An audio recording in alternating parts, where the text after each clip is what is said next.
ఇక తెలంగాణ భవన్ దగ్గర high tension వాతావరణం కనిపిస్తుంది. ఒక పక్కన మనం చూస్తున్నాము కారు దిగి గన్ పార్క్ కి వెళ్తాను, నేను పాదయాత్రగా వెళ్తాను అని హరీష్ రావు కారు దిగగానే అక్కడ ఉద్రిక్త పరిస్థితులు నెలకొన్నాయి. పోలీసులు ఆయన అడ్డుకోవడంతో అక్కడ తోపులాటలో కింద పడిపోయారు హరీష్ రావు. ప్రస్తుతం ఆయన అక్కడి నుంచి ముందుకొచ్చి చుట్టూ పోలీసులు అండ్ అలాగే బీఆర్ఎస్ శ్రేణులు ఉన్నారు. ఆయన ఎక్కడికి కదలనివ్వకుండా తెలంగాణ భవన్ లోపలికి వెళ్లాలని చెప్పి పోలీసులు సూచిస్తూ ఉన్నారు.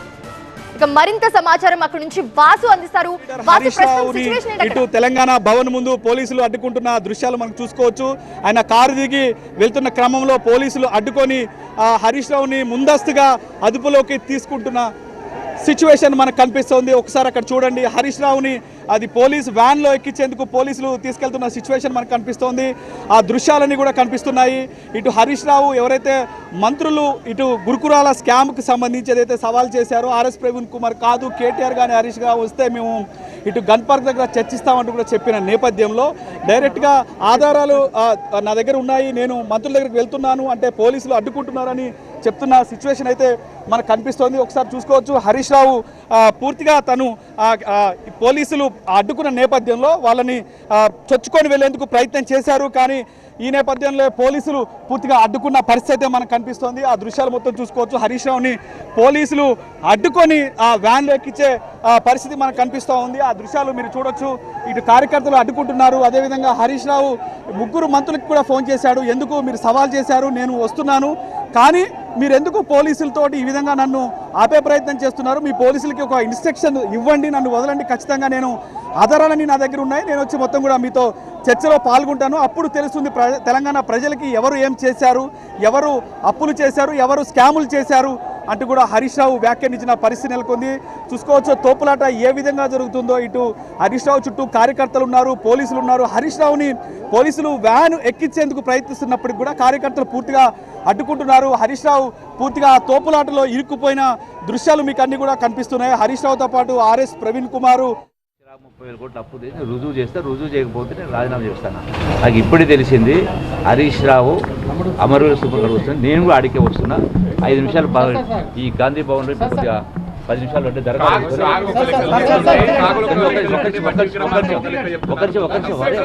చర్చ ఎందుకు వినండి. హరీష్ రావు ఇప్పుడు అమరవీర సూపర్ వస్తుంది తెలిసింది 10 నిమిషాల్లో. నేను గాంధీ భవన్లో 10 నిమిషాలు దరఖాస్తు తీసుకొని నేను కూడా అడుగుతా. హరీష్ రావు, కేటీఆర్, కేసీఆర్ అందరూ అడిగిరాని నేను చూపిస్తాను. అరే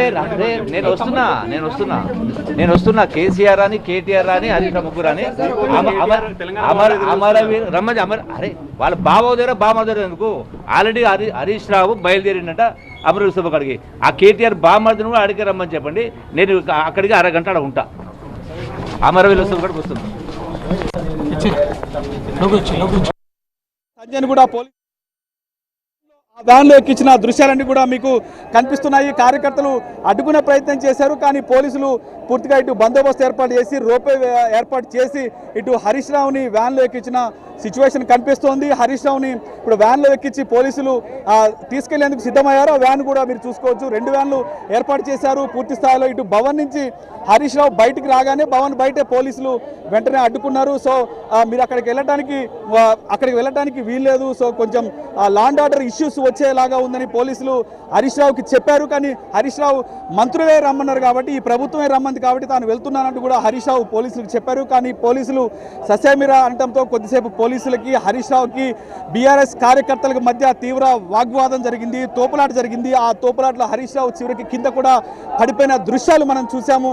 కానీ పూర్తిగా ఇటు హరీష్ రావు ఒక్కటే తేల్చి చెప్తున్నారు, సవాల్ విసిరి మమ్మల్ని ఎందుకు అడ్డుకుంటున్నారు అంటూ కూడా చెప్తున్న సిచ్యువేషన్ అయితే మనకు కనిపిస్తోంది. సో ఈ నేపథ్యంలోనే పోలీసులు మాత్రం హరీష్ రావుని ముందస్తుగా అదుపులోకి తీసుకున్నారు. ఆ వ్యాన్ ఎక్కించిన పరిస్థితి అయితే మనకు కనిపిస్తోంది. దాంతోపాటు కార్యకర్తలని, నాయకులని అందరూ కూడా పోలీసులు వ్యాన్ ఎక్కించిన సిచ్యువేషన్ కనిపిస్తుంది. మొత్తానికి ఇన్నాళ్ళుగా ఇటు ప్రెస్ మీట్లో కానీ లేకపోతే ఎక్కడైనా మీటింగ్లో సవాళ్ళు చేసుకున్న ఇటు బీఆర్ఎస్ కావచ్చు, కాంగ్రెస్ కావచ్చు, ముఖ్యమంత్రి నుంచి మొదలుకుంటే ఆ కాంగ్రెస్ పార్టీ మంత్రులు కావచ్చు, లేదంటే ఇటు బీఆర్ఎస్కి సంబంధించి కేటీఆర్, హరీష్ రావు కావచ్చు, ఇతర మాజీ మంత్రులు కావచ్చు సవాళ్ళు చేసుకున్నారు. కానీ మొట్టమొదటిసారిగా ఇటు పూర్తి స్థాయిలో ఈసారి అంటే మీ పార్టీ ఆఫీస్కి వస్తాము, చర్చకు సిద్ధమా అంటే డైరెక్ట్గా చర్చిద్దామన్న కోణంలో మాట్లాడిన పరిస్థితి ఈసారి అయితే నెలకొంది. ఆ నేపథ్యంలోనే కేటీఆర్ భవన్లో ఉన్నారు. ఎక్కడైతే మంత్రి జూపల్లి వస్తున్నాడు కాబట్టి ఆయనతో చర్చించడానికి కేటీఆర్ భవన్లో ఉన్నాడు. అదేవిధంగా మంత్రులు చేసిన సవాల్కి నేను చర్చించడానికి వెళ్తానంటూ కూడా హరీష్ రావు ఇటు అమరవీరుల గన్ పార్క్ దగ్గరికి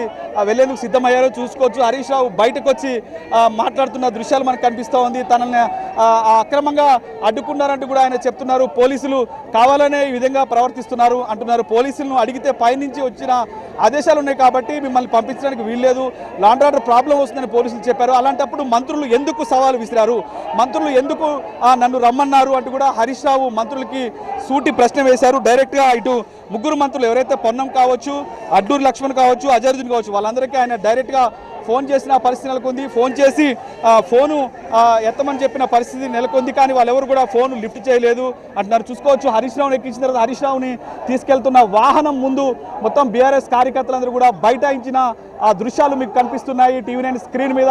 హరీష్ రావుని తీసుకెళ్ళడానికి వీల్లేదు, మా నేత ఇటు ఎవరైతే మంత్రులు విసిరిన చర్చకు వెళ్లేందుకు సిద్ధమయ్యారు కాబట్టి మా నేత అక్కడికి వెళ్ళాలి, గన్ పార్క్ వెళ్తాడు, మంత్రులతో చర్చిస్తాడు అని చెప్తున్న దృశ్యాలు అయితే మనకు కనిపిస్తున్న పరిస్థితులు కొంది. మొత్తానికైతే ఇక్కడ తెలంగాణ భవన్ ముందు మాత్రం ఒక ఉద్రిక్తత వాతావరణం నెలకొన్న సిచ్యువేషన్ మనకు కనిపిస్తుంది. పూర్తిగా హరీష్ రావుని ఎక్కించిన వాహనం ముందు కార్యకర్తలందరూ కూడా బైఠాయించి వ్యాన్ని ముందుకు కదలకుండా అడ్డుకున్న దృశ్యాలు కూడా మనకి స్పష్టంగా కనిపిస్తున్నాయి. మొత్తానికి హరీష్ రావు కూడా ఖచ్చితంగా తాను అక్కడికి వెళ్ళి తీరుతానని కూడా చెప్తున్న సిచ్యువేషన్ అయితే మనకు కనిపిస్తూ ఉంది. హరీష్ రావుకు సంబంధించి ఇప్పటికే ఈ పార్టీ నేతలు అందరూ కూడా ఇక్కడికి వచ్చిన పరిస్థితి మనకు కనిపిస్తూ ఉంది.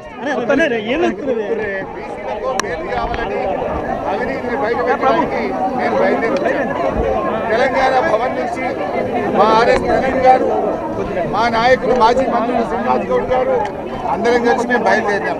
మరి ఎందుకు అరెస్ట్ చేస్తున్నారు? పిలిచింది మీరేదో ఆడికి పోయినట్టు మమ్మల్ని ఏమో పోలీసులను అడ్డం పెట్టి ఆపి మేము రాలేదన్నట్ట. విడిచిపెట్టాం. ఇవాళ పోలీసులను అడ్డం పెట్టి ఆపినమేమో, మిమ్మల్ని విడిచిపెట్టాం. అడుగడుగున ప్రశ్నిస్తూనే ఉంటాం.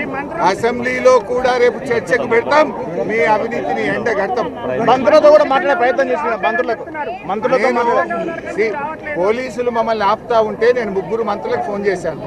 మీరే సాక్ష్యం. పొన్నం ప్రభాకర్ గారికి ఫోన్ రింగ్ అయింది, ఎత్తలేదు. తర్వాత గౌరవ లక్ష్మణ్ గారికి ఫోన్ చేశాను, ఆయన ఫోన్ ఎత్తలేదు. గౌరవ మంత్రి అజరుద్దీన్ గారికి ఫోన్ చేశాను, ఆయన కూడా ఫోన్ ఎత్తలేదు. మీ పోలీసులు మమ్మల్ని ఆపుతా ఉన్నారు. మీరు చర్చకు పిలిచారు, మరి ఇది కరెక్ట్ కాదు అని టెలిఫోన్ ద్వారా ముగ్గురి ఫోన్లలో మిస్డ్ కాల్ ఉంటాయి. ఇప్పుడు నాకు ముగ్గురు మంత్రుల పర్సనల్ ఫోన్కి ఫోన్ చేశారు. నా ఫోన్లో డైల్డ్ కాల్ లిస్ట్ ఉంది, వాళ్ళ ఫోన్లలో మిస్డ్ కాల్ ఉంటుంది. అంటే మరి ఎందుకు ఫోన్లు ఎత్తలేరు మంత్రులు? చర్చకు పిలిచింది మీరే అయితే మీ పోలీస్ కమిషనర్కి చెప్పి హరీష్ రావును బీఆర్ఎస్ బృందాన్ని అరెస్ట్ చేయొద్దు, పంపించండి అని చెప్పొచ్చు కదా. ఫోన్లు ఎందుకు ఎత్తలేదు నాయి? మీరు ఫోన్లు ఎత్తరు, మీరు పోలీసులను అడ్డం పెట్టి అరెస్ట్ చేయిస్తారా? ఇది చాలా దుర్మార్గమైనటువంటిది. అంటే ఈ ప్రభుత్వం యొక్క అవినీతి ఇవాళ రాష్ట్ర ప్రజలకు అర్థమైంది. మీరు అవినీతి చేసింది కనుక, స్కామ్లకు పాల్పడ్డారు కనుక, తప్పు జరిగింది కనుక చర్చకు తోక ముడిచారు. చర్చకు మేము వస్తుంటే అడ్డుకున్నారు. ఇప్పుడు మీ భవిష్యత్తు కార్యాచరణ ఏముంటుంది, ఏం చేయబోతారు మీరు? చూస్తాం. మీడియా సాక్షిగా వీళ్ళ అవినీతిని అంతా బయట పెట్టాం, రాష్ట్ర ప్రజల ముందు పెట్టాం. రాబోయే రోజుల్లో శాసనసభ సమావేశాల్లో ఈ అంశంపై చర్చకు పట్టుబట్టి ఈ అంశంలో వీళ్ళు చేసిన తప్పిదాలన్నీ కూడా బయట పెడతాం.